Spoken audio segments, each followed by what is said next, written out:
27 দিন পর বাংলাদেশের অন্তর্বর্তীকালীন সরকারের প্রধান ডক্টর মোহাম্মদ ইউনূসকে নববর্ষের শুভেচ্ছা জানিয়েছেন ভারতের প্রধানমন্ত্রী নরেন্দ্র মোদী।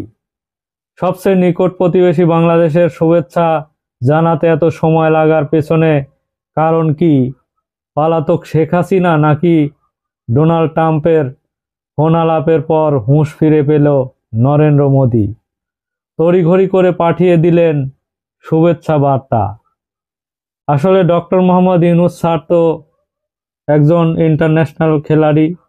এই কারণে আসলে কি খেলা খেলেছেন, এই কারণে নরেন্দ্র মোদী বুঝে ওঠার আগেই তাকে তড়িঘড়ি করে শুভেচ্ছা বার্তা পাঠিয়ে দিয়েছেন। এর পিছনে এখন বিভিন্ন রাজনৈতিক বিশ্লেষকরা বিভিন্ন কারণ খুঁজছেন। এই প্রশ্ন উঠেছে, এটা কি নেহায়েত নববর্ষের শুভেচ্ছা নাকি এর পিছনে রয়েছে অন্য কোনো ইঙ্গিত?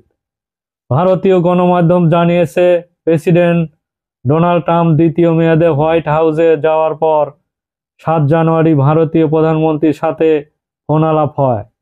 ফোনে নরেন্দ্র মোদী প্রেসিডেন্ট ডোনাল্ড ট্রাম্পকে বলেছে, আমার প্রিয় বন্ধু, দুই বন্ধুর শুধু অর্থনৈতিক সহযোগিতা বৃদ্ধি এবং অবৈধ ভারতে যে ফেরত আনা, এই বিষয়ে আঞ্চলিক নিরাপত্তা নিয়ে কথা হয়েছে বলে এখানে জানা গেছে।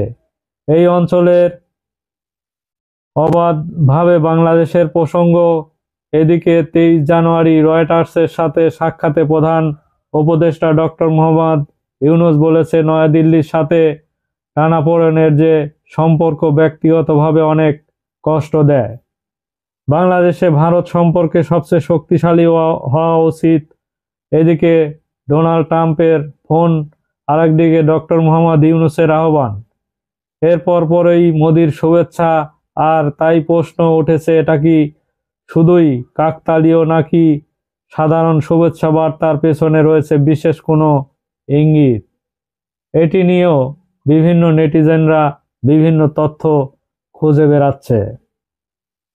যে যাই বলুক, ভারতের প্রধানমন্ত্রী নরেন্দ্র মোদী যে ভালো নেই তা তো সহজেই অনুমান করা যাচ্ছে। ডোনাল্ড ট্রাম্পের শপথের জায়গা হয়নি তার, এই নিজের দলের ভেতরে রয়েছে নানা অস্বস্তি।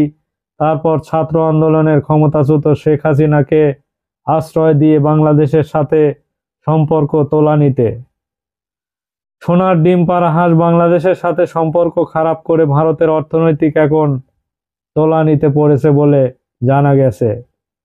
এখানে বাংলাদেশকে সোনার ডিম পাড়া হাঁস বলা হচ্ছে এই কারণে যে গত 16-17 বছর ফ্যাসিস্ট শেখ হাসিনার আমলে ভারত বিভিন্নভাবে বাংলাদেশের কাছ থেকে সুবিধা অর্জন করেছে, কিন্তু এখন সেই সম্পর্কের উন্নতি করতে চাইছে এই কারণে যে বর্তমানে বাংলাদেশের সাথে সম্পর্ক খারাপ হওয়ার কারণে তাদের অর্থনৈতিক এখন অবস্থা তোলানিতে।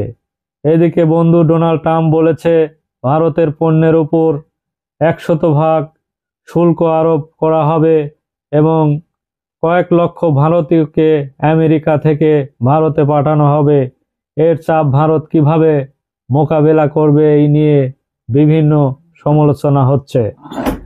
চাপ মোকাবেলায় ভারত এখন বাংলাদেশের সাথে সম্পর্ক ভালো করার কৌশল নিতে চাইছে নাকি এর ভিতরে অন্য কোনো রহস্য লুকিয়ে আছে, এটি আসলে সময়ের ব্যাপার। সময়ই বলে দিবে আসলে ভারতের সাথে কিভাবে সম্পর্ক ভালো বা খারাপ করা যাবে। ধন্যবাদ সবাইকে।